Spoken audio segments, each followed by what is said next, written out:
सत्य समाचार, जोश सच दिखाने का।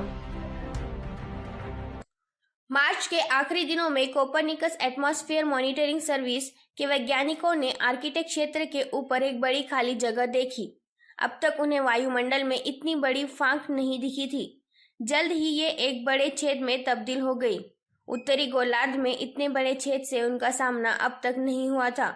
इसका आकार ग्रीनलैंड के बराबर था और इससे पोलर आइस कैप की सतह फैल गई थी। 23 अप्रैल को एक अच्छी खबर आई। CAMS ने ट्वीट करके जानकारी दी कि इस साल यानी 2020 के मार्च में उत्तरी गोलार्ध में ओजोन परत में जो अभूतपूर्व छेद देखा गया था वह बंद हो गया है।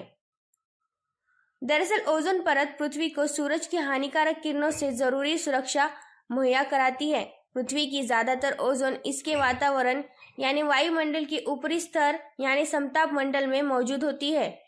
जमीन से 10 से 40 किलोमीटर की ऊंचाई पर मौजूद ओजोन परत पृथ्वी को अल्ट्रावायलेट विकिरण से बचाने में काफी मददगार है। इस रक्षा कवच में किसी भी छेद से बर्फ पिघलने की गति काफी बढ़ सकती है और यह जीविधारियों के प्रतिरोधक प्रणाली को प्रभावित कर सकती है। इससे मनुष्यों को स्किन कैंसर या रतौंधी जैसी बीमारियां हो सकती है।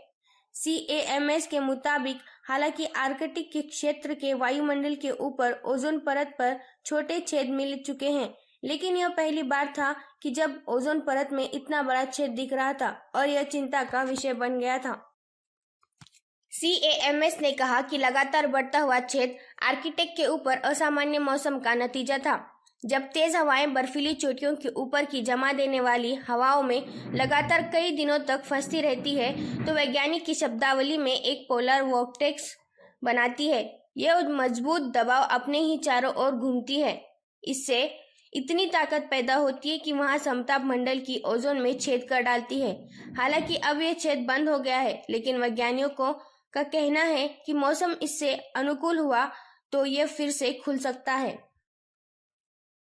CAMS ने एक ट्वीट कर ये कहा कि आर्कटिक के ऊपर ओजोन परत में हुए बड़े छेद का कोरोना वायरस की वजह से लगाए गए लॉकडाउन से कोई संबंध नहीं है। यह तो बेहद मजबूत और असाधारण हवा और लंबे वक्त से बने पोलर वोर्टेक्स की वजह से हुआ था। ट्वीट में कहा गया कि ओजोन परत में हुआ ये बड़ा छेद ओजोन में आ रही बड़ी गिरावट जैसी बड़ी समस्या का एक लक्षण है। यह बंद हुआ था सिर्फ वार्षिक चक्र की वजह से। यह स्थायी इलाज नहीं है, लेकिन उम्मीद बनी हुई है। ओजोन परत में सुधार आ रहा है, लेकिन धीरे धीरे। उत्तरी ध्रुव के ऊपर ओजोन में छेद एक दुर्लभ घटना है, लेकिन अंटार्कटिका के पिछले 35 साल से हर साल इससे भी बड़ा छेद बार बार पैदा हो जाता है। हालांकि इसका आकार हर साल घटता बढ़ता रहता है, लेकिन निकट भविष्य में तो बंद होता नहीं दिखता। 1996 में क्लोरोफ्लोरोकार्बन का इस्तेमाल बंद हो गया था। तब से इनमें थोड़ा थोड़ा सुधार आया है।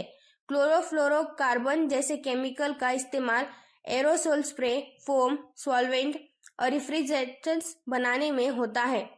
वर्ल्ड मेट्रोलॉजिकल ऑर्गेनाइजेशन यानी WMO का कहना है कि अंटार्कटिका के ऊपर ओजोन का छेद 2000 से अब तक 1 से 3% तक छोटा हो चुका है। हालांकि 2019 में अंटार्कटिका में सबसे छोटा छेद रिकॉर्ड किया गया था, लेकिन WMO का कहना है कि अंटार्कटिका की ओजोन परत की छेद को भरने के लिए कम से कम 2050 तक का इंतजार करना होगा।